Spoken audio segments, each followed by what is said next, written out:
Ji students, let's start with the lecture number 11 of data structures.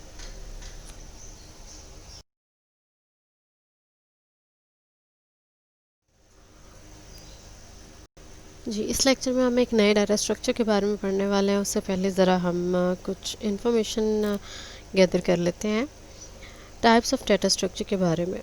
हमारे पास data को structure करने के लिए, स्टोर करने के लिए बेसिकली जो दो बेसिक कैटेगरीज बनती हैं डाटा स्ट्रक्चर की, उनमें से एक लीनियर डाटा स्ट्रक्चर है और एक नॉन लीनियर डाटा स्ट्रक्चर है। लीनियर डाटा स्ट्रक्चर ऐसा डाटा स्ट्रक्चर है जिसमें किसी एक स्पेसिफिक ऑर्डर में किसी एक कोई ना कोई अरेंजमेंट के लिहाज से डाटा को स्टोर किया जाता है और रिट्रीव किया जाता है, जिसमें कि हमारे पास random access as it is possible नहीं होती। बेसिकली उन स्ट्रक्चर्स को हम लीनियर डाटा स्ट्रक्चर्स कहते हैं, जो एक लीनियर वे में डाटा को स्टोर एंड रिट्रीव करवाने में हेल्प करते हैं।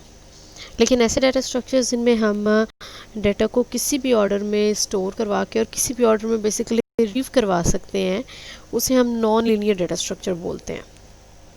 लीनियर डाटा स्ट्रक्चर्स हमारे पास जो है, हमने अभी तक जितने भी डाटा स्ट्रक्चर्स पढ़े हैं, एरे जिसमें सम हाउ रैंडम एक्सेस का कॉन्सेप्ट होता है, लेकिन फिर भी हम इसे नॉन लीनियर डाटा स्ट्रक्चर नहीं कह सकते, क्योंकि इसकी भी एरे की कुछ इंडेक्सेस होती है और उन स्पेसिफिक इंडेक्सेस पर वैल्यूज़ को हम स्टोर करते हैं और वहीं से हम रिट्रीव करते हैं। अगर लिस्ट की बात करें तो लिस्ट हमेशा एक ऑर्डर फॉलो करता है।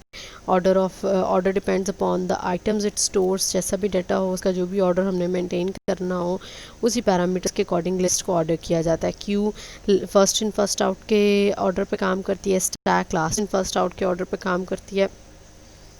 तो अल्टीमेटली अगर हम बात करें तो ये सारे के सारे लीनियर वे में डाटा को स्टोर एंड रिट्रीव करवाने में हेल्प करते हैं। जबकि कुछ ऐसे डाटा स्ट्रक्चर्स भी हैं जो कि डाटा को नॉन लीनियर फॉर्म में स्टोर करवाते हैं और एक्सेस करवाते हैं, जैसे कि ट्री और ग्राफ। और हमारे नेक्स्ट डाटा स्ट्रक्चर्स यही हैं जिनको हम पढ़ने वाले हैं।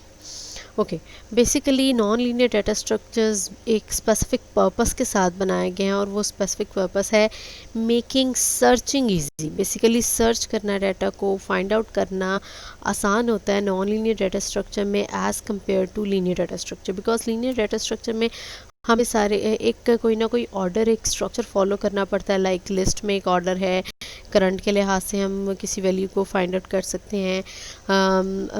क्यू में हमें first in first out move करके फाइंड आउट करना होता है। स्टैक के अंदर हमें लास्ट से फर्स्ट तक जाना होता है और हमने वैल्यू को फाइंड आउट करना होता है। यानी एक लीनियर, एक सीधे जो है लाइन में चलते हुए या एक ऑर्डर को फॉलो करते हुए हम सर्चिंग करते हैं। और सर्चिंग हमने देखा भी कि इन सारे डाटा स्ट्रक्चर्स में सर्च का फंक्शन, फाइंड का फंक्शन कॉस्ट वेरिंग रहता है, ठीक है। जबकि नॉन लीनियर डाटा स्ट्रक्चर के अंदर हमें किसी एक स्पेसिफिक ऑर्डर को हमेशा स्ट्रिक्टली फॉलो नहीं करना होता, बल्कि हम किसी भी ऑर्डर में डाटा को एक्सेस कर सकते हैं। इस तरह से हमें सारे डाटा को सर्च करने के बजाय कुछ डाटा को सर्च करके भी हम रिक्वायर्ड एलिमेंट फाइंड आउट कर सकते हैं। बेसिकली सर्चिंग का प्रोसेस स्मॉल डाटा सेट के साथ तो लीनियर डाटा स्ट्रक्चर में मुश्किल नहीं लगता। लाइक 10 एलिमेंट्स हैं, उसमें से किसी एक को फाइंड आउट करना है तो हम 10 के 10 को देख लें, 20 हैं 20 को देख लें, 100 तक भी हैं तो हम देख लें, 200 300। लेकिन जब million and billion of data is stored, बहुत से लोगों का एक साथ डाटा स्टोर होता है, तो उसमें से हमने किसी एक स्पेसिफिक पर्सन के डाटा को फाइंड आउट करना है। लेट्स से हम कहते हैं नादरा ऑफिस में जो हमारा कंट्री लेवल पे हम सबकी आइडेंटिटी को स्टोर करवाता है। हमारी आइडेंटिटी को, हम सबका आइडेंटिटी नंबर जहाँ पर स्टोर है। अब अगर किसी एक पर्सन को आईडी कार्ड नंबर से हमने उस पर्सन की डिटेल्स सर्च आउट करनी है, तो अगर तो एक लिस्ट की फॉर्म में या क्यू या स्टैक की फॉर्म में सबके आईडी कार्ड नंबर स्टोर हो, तो फिर अगर उस पर्सन का आईडी कार्ड वो पाकिस्तान का कोई 52,533 या फिर 52 मिलियन 50,000 एंड एक्सेट्रा 52 मिलियन तक अगर उसका जो है वो नंबर है आईडी कार्ड नंबर के लिहाज से, यानी वो 52 मिलियन पर्सन है जिसका आईडी कार्ड बना हुआ है, तो उस नादरा के ऑफिस में जो डेटा रिकॉर्ड है, हमें क्या 52 मिलियन लोगों का पहले आईडी कार्ड नंबर देखना पड़ेगा और फिर उसकी बारी आएगी और फिर उसके आईडी कार्ड नंबर से उसकी डिटेल्स मिलेंगी। इस तरह से बहुत ज़्यादा टाइम लगेगा। दैट इज़ वाई जब बहुत ज़्यादा ह्यूज अमाउंट ऑफ डाटा में से हमने सर्चिंग करनी होती है, तो हमारे पास बेस्ट डाटा स्ट्रक्चर कौन से होते हैं? नॉन लीनियर डाटा स्ट्रक्चर, जैसा कि ट्री एंड ग्राफ। आज हम ट्री डाटा स्ट्रक्चर पे बात करते हैं। जी, बेसिकली हमारे पास बहुत सी ऐसी एप्लीकेशंस हैं जहाँ लीनियर डाटा स्ट्रक्चर अप्रोप्रिएट नहीं रहता, फिर हमें वहाँ पे non linear data structure use करना पड़ता है। लेट्स से इन्होंने एग्जांपल दी हमें एक फैमिली की जेनोलॉजी की, जहाँ पर मोहम्मद असलम ख़ान को as a grandfather, then Suhel Aslam, Javed Aslam, Yasmeen Aslam को उसके child, then Haris Saad and etcetera, ये सब उनके क्या हैं, मोहम्मद असलम ख़ान के ग्रैंड चाइल्ड, और सुहेल असलम, जावेद असलम एंड यास्मीन असलम के चिल्ड्रन। ठीक है जी। तो ये एक हायरार्की की फॉर्म में जब हमें डाटा को नॉन लीनियर वे में स्टोर करवाना होता है, तब हम ट्री की हेल्प लेते हैं। ट्री बिल्कुल ऐसे ही है। ट्री के अंदर आपके पास एक रूट, एक स्टार्ट पॉइंट होता है और वहाँ से ब्रांचेस निकलती हैं, और उन ब्रांचेस से सब ब्रांचेस निकलती जाती हैं जहाँ तक कि हमें डाटा स्टोर करवाना हो।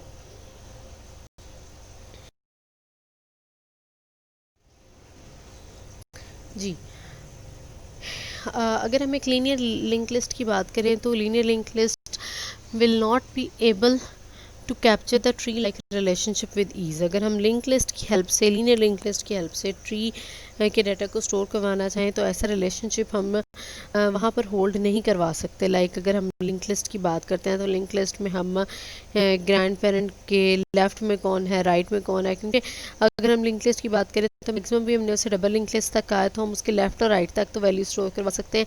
लेकिन अगर उसके लेफ्ट राइट के अलावा और भी किसी डायमेंशन में वैल्यूज़ हैं, जैसे कि हमने ट्री में देखा, हमारे पास दो से ज़्यादा ब्रांचेस भी हो सकती हैं और उनकी सब ब्रांचेस भी बहुत सारी हो सकती हैं, यानी मल्टीपल नोड्स, मल्टीपल एलिमेंट्स हो सकते हैं। तो उनको हम किसी एक लिंक लिस्ट के साथ स्टोर नहीं करवा सकते कि हम उन सबको आपस में अटैच करवा सके। तो फिर हमें कोई ट्री की तरह का स्ट्रक्चर चाहिए। Shortly we will see that for applications that require searching, basically linear data structure वहाँ पे सूटेबल नहीं है। यानी मुख्तसर बात हम यही करते हैं कि जहाँ पे हमें ज़्यादा जिन एप्लीकेशन में सर्चिंग की ज़रूरत होती है, वहाँ पे हम डाटा को स्टोर करने के लिए किसी नॉन लीनियर डाटा स्ट्रक्चर को प्रेफर करते हैं। और इस नॉन लीनियर डाटा स्ट्रक्चर में ट्री डाटा स्ट्रक्चर को पढ़ते हुए हम बेसिकली अपना फोकस बाइनरी ट्री पे रखेंगे, क्योंकि मोस्टली डाटा को बाइनरी ट्री की फॉर्म में ही स्टोर करवाया जाता है। बाइनरी नाम से पता चल रहा है बाइनरी फॉर टू। तो बाइनरी ट्री बेसिकली अगर हम इसको डिफाइन करें, it is a finite set of elements that is either empty और is partition into 3 disjoint subsets. ऐसा ट्री जो या तो जो कि एक फाइनाइट सेट ऑफ एलिमेंट्स पे फर्स्ट ऑफ ऑल कंसिस्ट करता है, यानी उसमें काउंटेबल एलिमेंट्स होते हैं। फिर वो ट्री या तो खाली हो सकता है, ठीक है, या फिर उसको जब आप डिवाइड करें तो वो 3 डिसजॉइंट सबसेट्स में डिवाइड हो।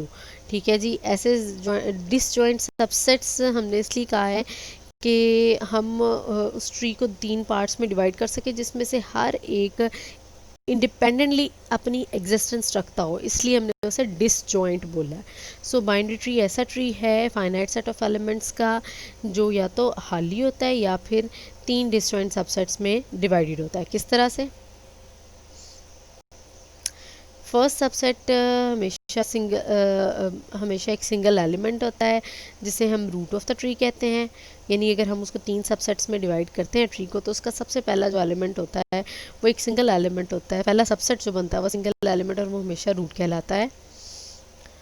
जो बाकी 2 सबसेट्स बनते हैं वो इटसेल्फ देमसेल्व्स बाइनरी ट्रीज होते हैं, जिन्हें हम लेफ्ट एंड राइट सब ट्रीज बोलते हैं। जैसे मैंने पहले कहा था, डिसजॉइंट सबसेट्स हमने इसलिए उनको कहा है कि वो खुद जब हम उनको डिवाइड करते हैं लेफ्ट और राइट चाइल्ड को, तो वो खुद बाइनरी ट्रीज बन जाते हैं।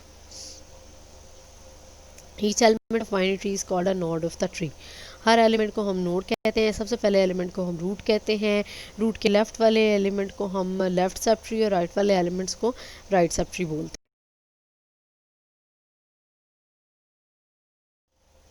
ये जी हमारे पास एक बाइनरी ट्री विद 9 नोड्स, एक ऐसा बाइनरी ट्री हमें दिखाया हुआ है जिसके अंदर 9 नोड्स हैं, जिसमें से ए जो है आपके पास रूट एलिमेंट है।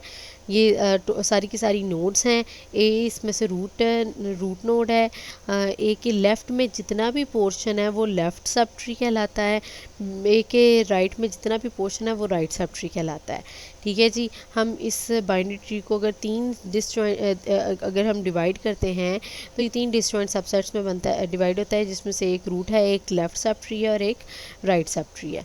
ठीक है। और इसमें से आपके पास अगर आप इस डेफिनेशन को देखें तो बाइनरी ट्री की डेफिनेशन रिकर्सिव है और हर लेवल पे इम्प्लीमेंट होती है।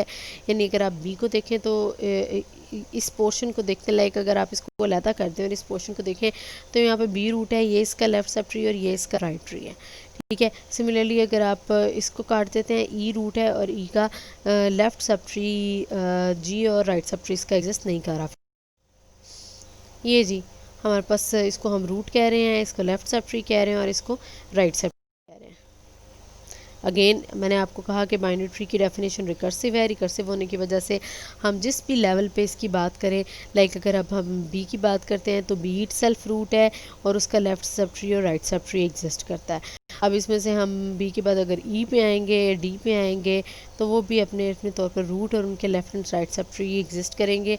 डी का लेफ़्ट राइट सब ट्री नहीं होगा, ई का लेफ़्ट होगा, राइट नहीं। देखिए जी, ई को अगर हमने देखते हैं ई रूट है तो उसका लेफ़्ट सब ट्री है। सो बाइनरी ट्री की डेफिनेशन रिकर्सिव है। रिकर्सिव होने का मतलब है हम अगर किसी भी लेवल पे जाके देखते हैं, किसी भी नोड से हम इसको डिफाइन करना शुरू करते हैं तो उसकी डेफिनेशन सेम रहती है। यानी सबसे टॉप वाली नोड रूट कहलाती है, उसके लेफ्ट वाला लेफ्ट सब ट्री, राइट में राइट सब ट्री होता है। और हम नीचे नीचे नीचे नीचे जाते जाएं अपनी last node of the tree हमारे पास डेफिनेशन वही रहती है। ट्री एक फाइनाइट सेट ऑफ एलिमेंट्स का कॉम्बिनेशन है, जिसको अगर हम पार्टीशन करें, डिवाइड करें तो वो 3 डिस्जॉइंट सबसेट्स में डिवाइड होता है। ठीक है जी। हम लास्ट पे भी आ गए तो अब ये रूट है, लेकिन जी के लेफ्ट और राइट में भी वैल्यू कोई भी फर्दर चाइल्ड एग्जिस्ट नहीं करते। इसी तरह अगर हम दूसरी साइड जाते हैं तो दूसरी साइड पे भी सी रूट बनता है, के बाद सी रूट बनता है। सी रूट किसके लिए है? अपने राइट सब ट्री के लिए। सी के लेफ्ट सब ट्री एग्जिस्ट नहीं करता, लेकिन अगर उसमें और तो एफ रूट होगा उसका left and right subtree H. जी, कुछ स्ट्रक्चर्स ऐसे हैं जिसमें नोड्स आपस में कनेक्टेड तो हैं, एक हायरार्की की फॉर्म में कनेक्टेड होते हैं, लेकिन वो ट्री नहीं होते। किस तरह से हमें पता चलता है कि कोई हायरार्किकल डाटा जो हायरार्किकल फॉर्म में स्टोर्ड डाटा ट्री है या नहीं है? अभी इस वक्त जो हमारे सामने एग्जांपल है इसमें 9 नोड्स हैं, ये ट्री है। लेकिन अगर हम इसको थोड़ा सा चेंज करते हैं, लाइक डी को जी से कनेक्ट कर देते हैं तो अब ये ट्री नहीं है। इसलिए ये ट्री नहीं है क्योंकि हमारे पास ट्री की डेफिनेशन को ये सेटिस्फाई नहीं करता। अगर हम इसमें बात करते हैं तो ट्री के अंदर हम रूट नोड से उसके लेफ़्ट सब ट्री और राइट सब ट्री पे जा सकते हैं। देन अगर ये रूट है इसके लेफ़्ट और राइट सब ट्री पे जा सकते हैं। फिर अगर ई रूट है तो ई के हम लेफ़्ट सब ट्री पे सिर्फ ई से जा सकते हैं। हम किसी डी से किसी दूसरे नोड के चाइल्ड पे नहीं जा सकते, एक्सेस नहीं कर सकते। बेसिकली या आप ये कह लें कि आप एक ऑर्डर के बगैर, या बेसिकली ऑर्डर नहीं हम कह सकते, ट्री की डेफिनेशन से हट के अगर आप नोड्स को आपस में कनेक्ट करते हो तो फिर वो ट्री नहीं बनता। बेसिकली ये आपके पास एक तरह का ग्राफ बन गया। ट्री और ग्राफ में बेसिक फ़र्क जो है वो ये है कि ट्री में आप जब एक नोड से दूसरे नोड पे मूव कर जाते हैं तो आप उस नोड पे वापस नहीं जा सकते, या उस नोड पे वापस जाने का आपके पास डायरेक्ट रास्ता नहीं होता। उस नोड को आप वापस बैक विज़िट नहीं कर सकते। जबकि यहाँ पे अगर आप देखें तो आप बी के बाद डी, डी के बाद ई, ई के बाद जी, और जी को डी से फिर से कनेक्ट करने का मतलब ये है कि आप जी से डी या डी से जी पे आ सकते हैं।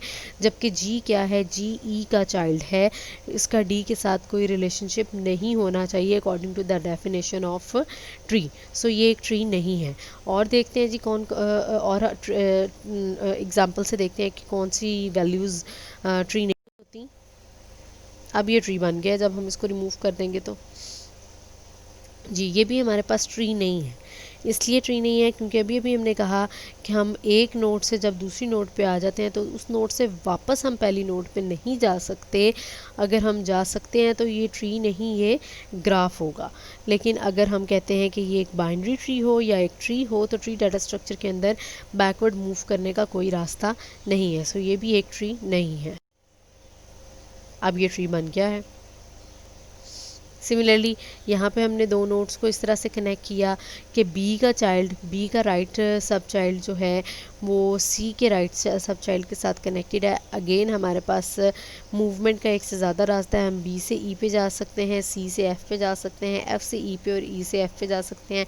जब हमारे पास एक से ज़्यादा मूवमेंट के रास्ते हो, एक से ज़्यादा पैसेज हों, बैकवर्ड मूव करने की फैसिलिटी हो, तो वो हमारे पास फिर ट्री नहीं रहता बल्कि वो ग्राफ बन जाता है। अगेन ये भी हमारे पास एक ट्री नहीं है। सो बाइनरी ट्री को अगर हम डिफ़ाइन करें तो बाइनरी ट्री बेसिकली ऐसा ट्री है जिसके अंदर आपके पास एक रूट नोड जिसे हम पेरेंट नोड कहते हैं, उसके लेफ़्ट में जो सब ट्री है उसे हम लेफ़्ट सब ट्री या फिर लेफ़्ट डिसेंडेंट, राइट को राइट सब ट्री या राइट डिसेंडेंट कहते हैं। और हमारे पास बाइनरी ट्री के अंदर बेसिकली नोड्स को हम दो कैटेगरीज़ में मेनली डिवाइड करते हैं, leaf nodes and non leaf nodes. वो सारी नोड्स जिनसे फ़र्दर कोई भी चाइल्ड नहीं निकलता, जिनका फ़र्दर कोई चिल्ड्रन नहीं होता, चाइल्ड नहीं होता, उन्हें हम लीफ नोड्स कहते हैं। और वो नोड्स जिनका फ़र्दर कोई चाइल्ड होता है, चाहे एक ही क्यों ना हो, जैसे ई का एक ही चाइल्ड है, इसी तरह सी का एक ही चाइल्ड है, तो चाहे किसी नोड का एक ही चाइल्ड क्यों ना हो, हम उसे नॉन लीफ नोड कहते हैं। सो वो सारी नोड जिनके एक या दो चिल्ड्रन, मिनिमम एक और मैक्सिमम दो चिल्ड्रन एग्जिस्ट करते हैं, वो नॉन लीफ नोड्स हैं। और वो नोड्स जिनके फर्दर कोई भी चिल्ड्रन नहीं होता, उन्हें हम लीफ नोड्स बोलते हैं।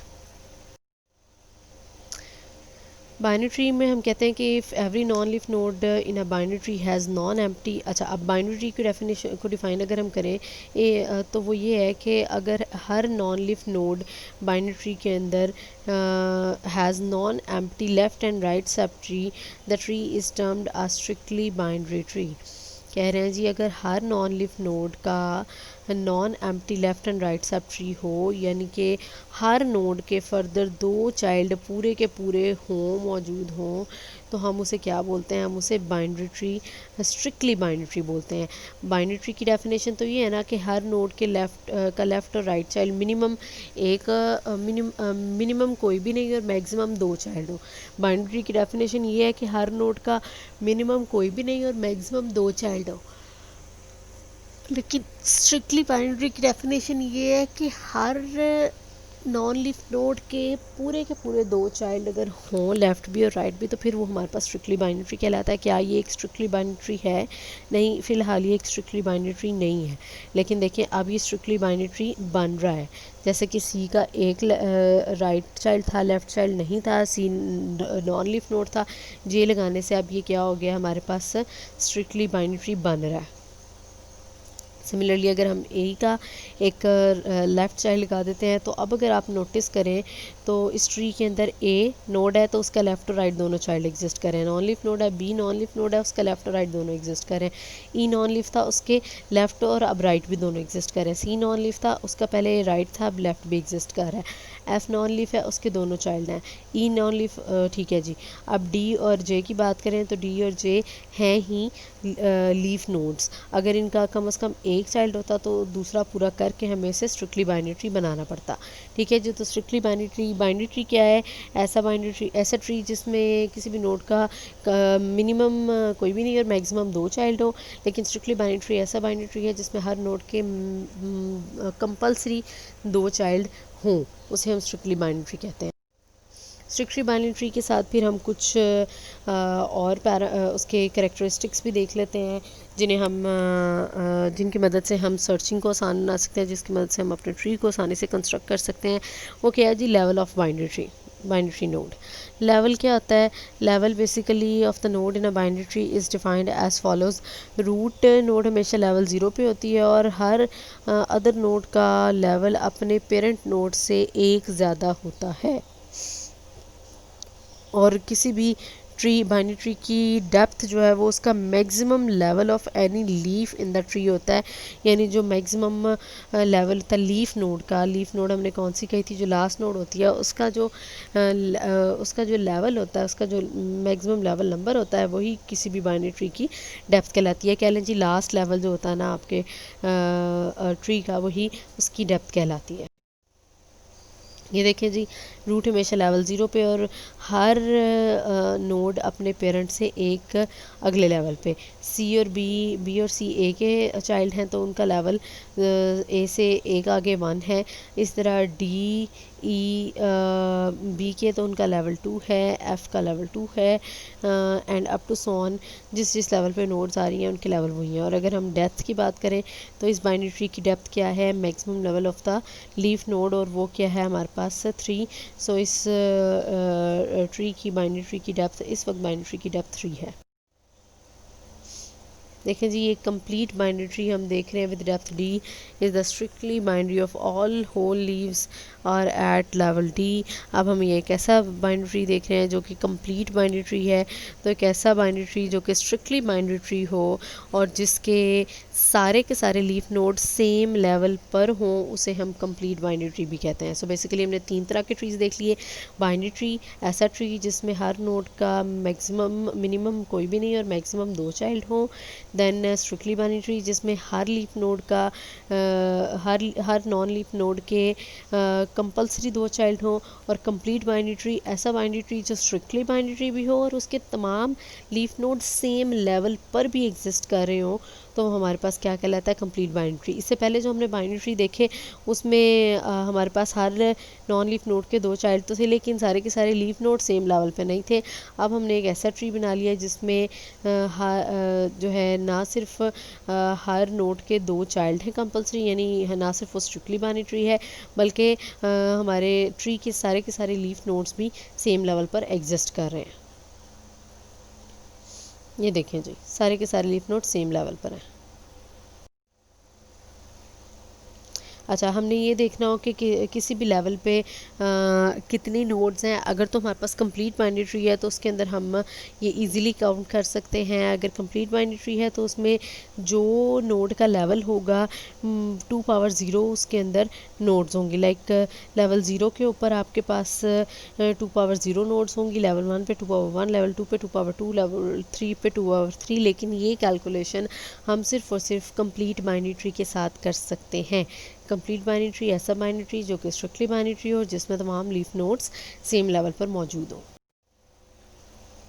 जी, कंप्लीट बाइनरी ट्री के साथ एट लेवल के there are 2k nodes, total number of nodes in the tree of depth D आपके पास फिर कैसे कैलकुलेट होते हैं, 2 पावर 0 से लेके 2 पावर डी तक। और डी क्या है जी, आपके पास डेप्थ ऑफ द ट्री। और उसका हमारे पास आसान फार्मूला क्या है कि अगर हमने total number of nodes find out करने हो किसी भी एक ट्री में और हमें डेप्थ पता हो तो 2 पावर डी प्लस 1 माइनस 1 से हम total number of nodes calculate कर सकते हैं। यानी ट्री के अंदर टोटल कितने नोड्स हैं वो हमें कैसे पता चलेगा, 2 पावर डी प्लस 1 माइनस 1।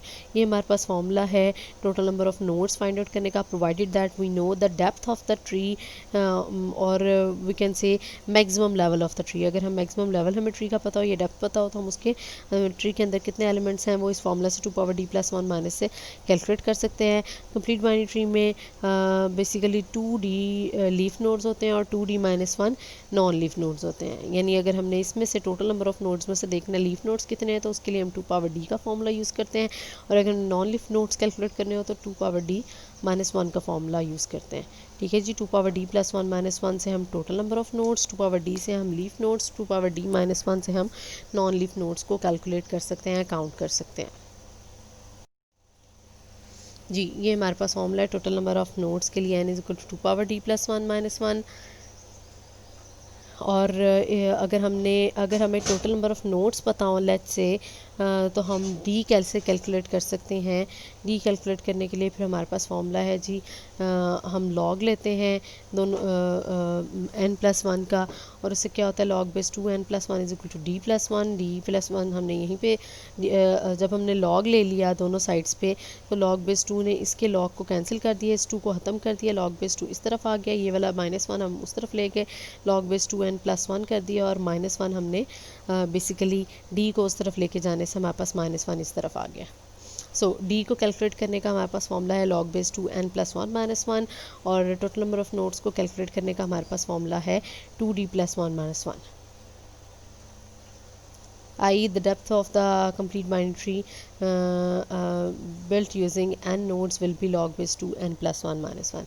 ये कैलकुलेशन फिर से देख लें, हमने दोनों साइड्स पे log base 2 लिया, जब log base 2 लिया तो log base 2n हो गया, log base 2 का लेने से उसने log base 2 ने 2 को ख़त्म कर दिया, बाकी बच गया आपके पास d+1 -1, उसमें से -1 को हम पहले ही उधर ले गए, n+1 कर दिया, बाकी ये d+1 के साथ जो +1 रह गया था उसको भी हम दूसरी तरफ ले गए, तो अल्टीमेटली हमारे पास d क्या बचा, log base 2n+1 -1।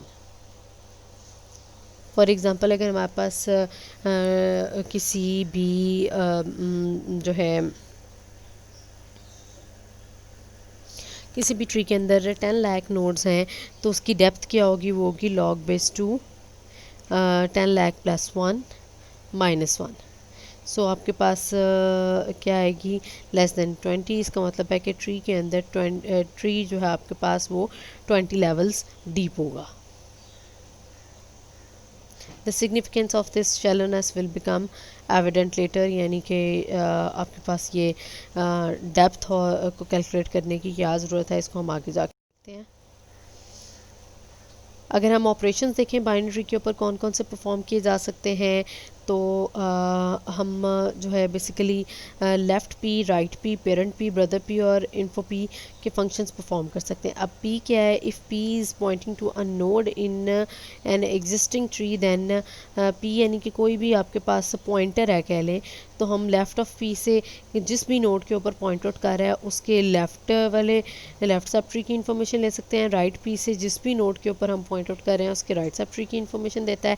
Parent P जिस भी नोड पे हम पॉइंट आउट कर रहे हैं उसके फादर की इन्फॉर्मेशन, ब्रदर जो है पॉइंटेड नोड के ब्रदर की इन्फॉर्मेशन, और इन्फो पी ब्रदर का मतलब होता है सेम लेवल पे जो नोड होती है, ठीक है। लेफ़्ट और राइट और पेरेंट का तो हमें पता है ना, ब्रदर नोड हम उसे कहते हैं जो सेम लेवल पे दो नोड्स होती हैं, उनको अगर हमने चेक करना है तो जिस नोड पे हम पॉइंट आउट कर रहे हैं उसके साथ अगर हम ब्रदर पी का फंक्शन कॉल करेंगे तो उसके सेम लेवल पे जो नोड है उसके बारे में इंफॉर्मेशन मिलेगी। इन्फो पी का फंक्शन बेसिकली किसी भी नोड की वैल्यू को रिटर्न करने के लिए यूज़ होता है, उस नोड की जिसके ऊपर पी पॉइंटर पॉइंट आउट कर रहा हो। जी, आज हमने ट्री डाटा स्ट्रक्चर और बेसिकली बाइनरी ट्री के बारे में, कंप्लीट बाइनरी ट्री के बारे में इंफॉर्मेशन ली है कि ये डाटा स्ट्रक्चर किस तरह का होता है और ये किस फॉर्म में डाटा को स्टोर करवाता है और इसके साथ कौन कौन से ऑपरेशंस परफॉर्म किए जा सकते हैं। नेक्स्ट लेक्चर में हम इंशाल्लाह इसकी प्रोग्रामिंग इम्प्लीमेंटेशन देखेंगे और इसके डिफरेंट यूजेस पे बात करेंगे।